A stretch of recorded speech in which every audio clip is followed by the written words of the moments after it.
So I just got back from the Home Depot. I picked up a candy cane pepper plant. You can see it's kind of in distress here. It hasn't been cared for very well. I think I paid like $5 or $6 for this thing. So I asked the gal at the checkout about it, and she said to leave it in the bucket it came from Bonnie Plants and just put it in a pail of water. So I've got a 2-gallon pail of water here. I'm just gonna set it in there. It should start to soak in from the bottom and sink, because there are some holes in the bottom of this. So it should stop floating here in a moment, I hope. There we go. It stopped floating. So the water is absorbing up through the potting soil.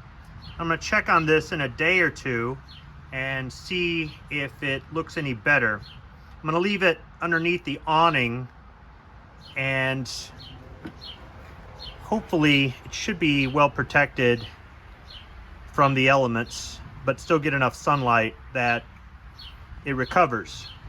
We'll see. All right, it's 3 days later. Let's take a look.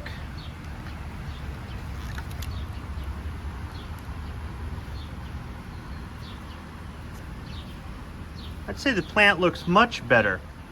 I would have taken it out sooner, but we had thunderstorms. Today's been the first day with any decent weather, if you don't want to count all the haze from the Canadian fires. That isn't doing my garden much good. Hopefully this candy cane pepper plant makes it through the summer. Time to go plant it.